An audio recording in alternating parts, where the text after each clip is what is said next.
شب برات کو لیلۃ المبارکہ بھی کہا جاتا ہے، یعنی برکت والی رات، یعنی اس میں اللہ رب العزت اپنی برکتیں نازل فرماتا ہے۔ اللہ تعالیٰ اپنے برگزیدہ بندوں پر اور گنہگار بندوں پر اپنی برکت کا نزول فرماتا ہے، اور اس کا ایک نام جو کتب کے اندر ملتا ہے وہ لیلۃ الرحمہ بھی ہے، یعنی رحمت والی رات۔ یعنی اس رات جو ہے وہ اللہ رب العزت اپنے بندوں کو اپنی رحمت سے مالا مال فرماتا ہے، اور اس کا ایک نام جو ہے وہ لیلۃ السک بھی ہے۔ سک کا معنی ہوتا ہے نجات دلانے والی، یعنی یہ وہ رات ہے جب اللہ رب العزت اپنے گنہگار بندوں کو جہنم سے نجات عطا فرماتا ہے اور اپنے عذاب سے ان کو محفوظ فرما لیتا ہے، ان پر اپنی خصوصی رحمت کا نزول فرماتا ہے۔ اور چوتھا اس کا نام ہے لیلۃ البراء، یعنی نجات والی رات، برکت والی رات، بری و ذمہ ہونے والی رات، اور اللہ رب العزت کے قرب اختیار کرنے والی رات۔ تو اس کے بہت سے نام ہیں، جن کے میں سے 4 جو کتب کے اندر زیادہ درج ہیں ان کا میں نے ذکر کیا۔ تو یاد رکھیے یہ ایسی رات ہے جس کے شروع ہوتے ہی باقی جتنی بھی راتیں آتی ہیں، رات کے پچھلے پہر آدھی رات گزر جاتی ہے تو رب اپنی رحمت کا ایک دروازہ کھولتا ہے۔ آدھی رات کے بعد رحمت کے کتنے دروازے کھولتے ہیں؟ ایک۔ مگر شب برات ایسی رات ہے جس میں اللہ رب العزت غروب آفتاب سے ہی اپنی رحمت کے ایک نہیں، 2 نہیں، پورے 300 دروازے کھول دیتا۔ یعنی جب آپ نے 14 شعبان المعظم کے دن نماز مغرب کے لیے مسجد میں آنا ہے تو رب نے آپ کے لیے اپنی رحمت کے 300 دروازوں کو کھول دیا ہونا ہے۔ اور پھر حضور اکرم شفیع معظم صلی اللہ علیہ وسلم نے ارشاد فرمایا کہ سورج کے غروب ہوتے ہی رب آسمان دنیا پر اپنی شان کے لائق تشریف لاتا ہے، تشریف فرما ہوتا ہے، اور اعلان فرماتا ہے کوئی مجھ سے بخشش مانگنے والا میں اس کو بخش دوں، ہے مجھ سے کوئی عافیت مانگنے والا میں اس کو عافیت عطا فرماؤں، ہے کوئی مجھ سے کوئی رزق مانگنے والا میں اس کو رزق عطا فرماؤں، ہے کوئی مجھ سے بیماری سے شفا مانگنے والا میں اس کو شفا عطا فرماؤں۔ اور حضور فرماتے ہیں اس طرح کے اعلانات طلوع فجر سے پہلے تک جاری و ساری رہتے ہیں، یعنی غروب آفتاب سے لے کر مغرب سے لے کر فجر کے وقت کے آغاز سے پہلے تک اللہ رب العزت کی رحمت جو ہے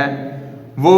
بندوں کو آوازیں دے دے کر بلا رہی ہوتی ہے کہ مجھ سے مانگو میں تمہیں عطا کروں، مجھ سے رزق مانگو میں تمہیں رزق عطا کروں، مجھ سے اولاد مانگو میں تمہیں اولاد عطا فرماؤں، مجھ سے بخشش مانگو میں تمہیں بخشش عطا فرماؤں، مجھے صحت مانگو میں تمہیں صحت عطا فرماؤں۔ اور پھر جب اس گھڑی کے اندر اللہ رب العزت کے بندے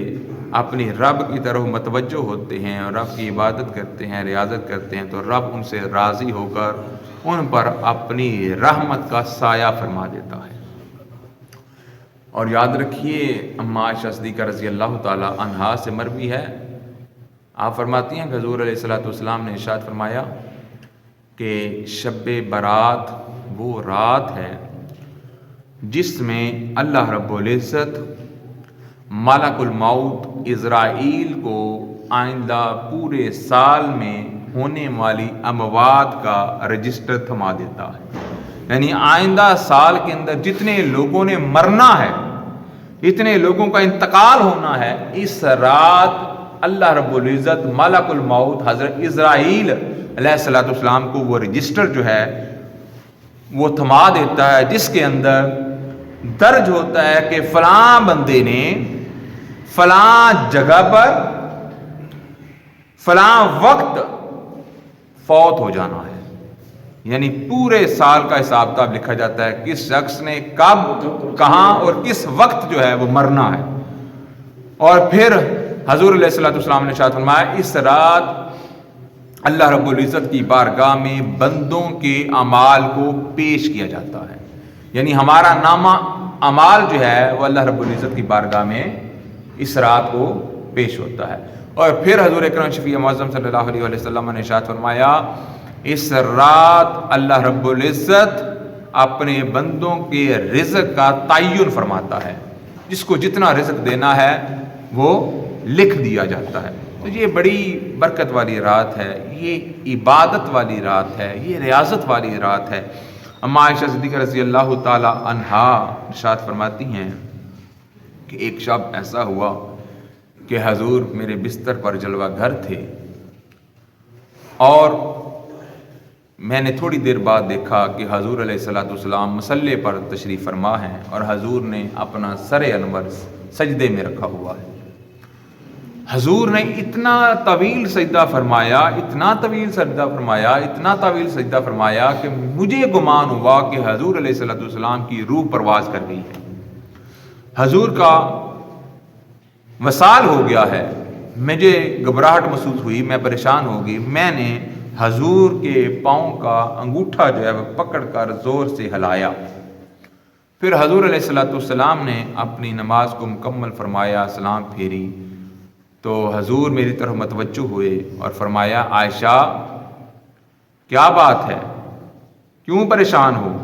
تو اما عائشہ صدیقہ رضی اللہ تعالی عنہا ارشاد فرمانے لگی کہ یا رسول اللہ صلی اللہ علیہ وسلم آپ نے اتنا لمبا سجدہ کیا، مجھے گمان گزرا کہ کہیں آپ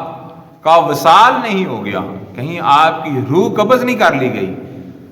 تو حضور اکرم شفیع معظم صلی اللہ علیہ وسلم نے ارشاد فرمایا عائشہ جانتی ہو یہ کون سی رات ہے، یہ کون سی شب ہے؟ اما عائشہ صدیقہ رضی اللہ تعالی عنہا ارشاد فرماتی ہیں کہ اللہ اور اللہ کا رسول بہتر جانتا ہے۔ تو حضور اکرم شفیع معظم صلی اللہ علیہ وسلم نے ارشاد فرمایا عائشہ یہ شعبان کی 15ویں رات ہے، اور یہ وہ رات ہے جس میں اللہ رب العزت کے سامنے بندوں کے اعمال کو پیش کیا جاتا ہے، اور میں محمد یہ چاہتا ہوں کہ جب میرا نامہ اعمال رب کی بارگاہ میں پیش کیا جائے تو میں حالت سجدہ میں ہوں۔ سچی بڑی برکت والی رات ہے۔ ایک اور حدیث مقدسہ بڑی مشہور ہے، ترمذی شریف کی حدیث ہے۔ حضور علیہ الصلوۃ والسلام اپنی بستر سے اٹھے اور جنت البقیع یعنی مدینہ المنورہ کا جو قبرستان ہے اس کے اندر چلے گئے،